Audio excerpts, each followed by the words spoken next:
Hi friends, welcome to Raji kitchen. இன்றைக்கி நம்ம கிச்சனில் என்ன செய்ய போகிறோன்னா முட்டை குழம்பு தான் பண்ண போகிறோம். அதுவும் உடச்சி ஊற்றின முட்டை குழம்பு ரொம்ப ரொம்ப சூப்பராக டேஸ்டியாக எப்படி பண்ணுறதுன்னு வாங்க பார்க்கலாம். இப்போது அடுப்பு பற்ற வச்சு தேவையான அளவு எண்ணெய் ஊற்றிடலாம்.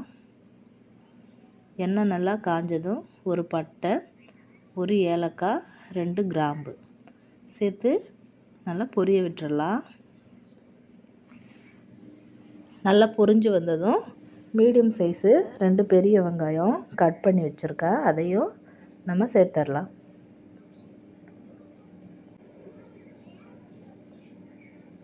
சேர்த்துட்டு நல்லா கலந்து விட்டுருங்க. இது கூடவே 2 கீறி வச்ச பச்சை மிளகாவும் நம்ம சேர்த்துடலாம். கொஞ்சமாக இஞ்சியும் பூண்டும் அப்படியே தட்டி நான் சேர்த்துருக்கேன், அதையும் சேர்த்துட்டு நல்லா வெங்காயத்தை வதக்கி விட்டுடலாம். நல்லா வெங்காயம் கோல்டன் ப்ரௌன் கலரில் ஆகணும்.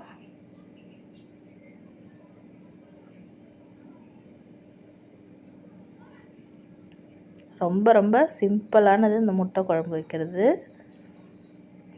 தேவையான அளவு கருவேப்பிலை சேர்த்துடலாம். வெங்காயம் நல்லா வதங்கிடுச்சு. இந்த ஸ்டேஜில் பழுத்த பழமாக 4 தக்காளியை கட் பண்ணி சேர்த்துருக்கேன். சேர்த்துட்டு நல்லா வதக்கி விட்டுருங்க. இந்த ஸ்டேஜில் 1 ஸ்பூன் கல் உப்பு சேர்த்துட்றேன். ஒரு 1/2 ஸ்பூன் மஞ்சத்தூள் சேர்த்துட்றேன்.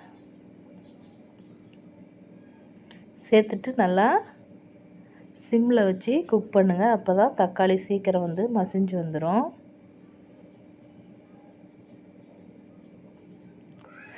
இந்த முட்டை குழம்பு பிகினர்ஸ் கூட சிம்பிளாக பண்ணிடலாம். டேஸ்ட் கண்டிப்பாக சூப்பராக இருக்கும். முட்டை வாங்கினீங்கன்னா இந்த மாதிரி ட்ரை பண்ணி பாருங்கள். 10 நிமிஷத்தில் நம்ம இந்த குழம்பு பண்ணிடலாம். டேஸ்ட் சூப்பராக இருக்கும்.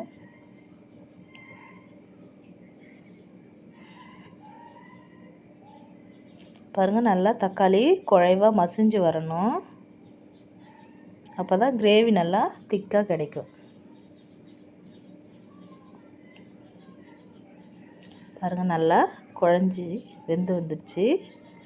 இந்த ஸ்டேஜில் நம்ம மிளகாத்தூள் சேர்த்துடலாம். நான் வீட்டில் அரைச்ச குழம்பு மிளகாத்தூள் மட்டும்தான் சேர்க்குறேன். ஒரு 3 ஸ்பூன் அளவுக்கு சேர்த்துருங்க. நான் காரம் அதிகம் யூஸ் பண்ண மாட்டோம். உங்களுக்கு எந்த அளவுக்கு தேவையோ அந்த அளவுக்கு மிளகாத்தூள் சேர்த்துருங்க.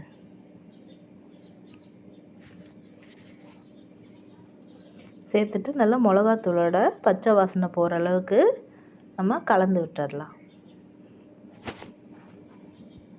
பாருங்கள், இப்படியே கூட இந்த தொக்கு கூட நல்லா சாதத்துக்கு போட்டு சாப்பிட்டிங்கன்னா சூப்பராக இருக்கும்.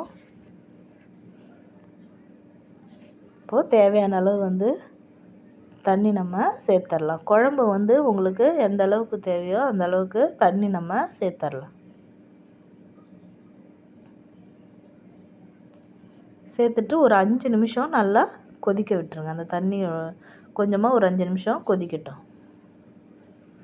நல்லா கொதித்த பிறகு இப்போது ஒவ்வொரு முட்டையாக நம்ம தனித்தனியாக உடச்சி நம்ம ஊற்றிடலாம்.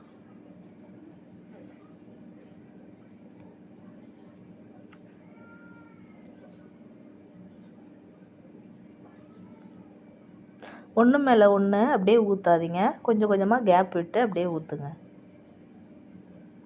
பாருங்கள், நான் 4 முட்டை எடுத்திருக்கேன், 4ஐயும் உடச்சி ஊற்றிட்டேன். இப்போது அடுப்பை சிம்மில் வச்சுட்டு மூடி போட்டு வேக வச்சுருங்க. பாருங்கள், மேலே ஃபுல்லாக கருவெல்லாம் நல்லா வெந்து வந்திருக்கு. மூடி போட்டு வேக வச்சா தான் இந்த மாதிரி மேலே ஃபுல்லாக வெந்து வரும். பாருங்கள், எப்படி எடுக்க ஒவ்வொரு பீஸாக முட்டை வருதுன்னு. ரொம்ப ரொம்ப சிம்பிளான முட்டை கிரேவிங்க இது. பிகினர்ஸ் கூட செஞ்சலாம், பேச்சுலர் கூட இது செஞ்சு பாருங்கள். டேஸ்ட் சூப்பராக இருக்கும். அவ்வளோதாங்க, முட்டையே வெந்துடுச்சு. வெந்த பிறகு நம்ம அடுப்பை ஆஃப் பண்ணி வச்சிடலாம். ரொம்ப ரொம்ப சூப்பராக இருக்கும். நல்ல சூடான சாதத்தில் ஊற்றி சாப்பிட்டிங்கன்னா இந்த முட்டை கிரேவி அவ்வளோ சூப்பராக இருக்கும். குழந்தைங்களாம் விரும்பி சாப்பிடுவாங்க. நிச்சயமாக முட்டை வாங்கினீங்கன்னா இந்த மெத்தடில் ட்ரை பண்ணி பாருங்கள். ரொம்ப ரொம்ப சிம்பிளாக இருக்கும், டேஸ்ட்டும் சூப்பராக இருக்கும். மறக்காமல் நம்ம ராஜி கிச்சனை லைக் பண்ணிவிடுங்க, ஃபாலோ பண்ணுங்கள், ஷேர் பண்ணுங்கள், சப்ஸ்கிரைப் பண்ணுங்கள். ஓகே, பாய். நெக்ஸ்ட் வீடியோவில்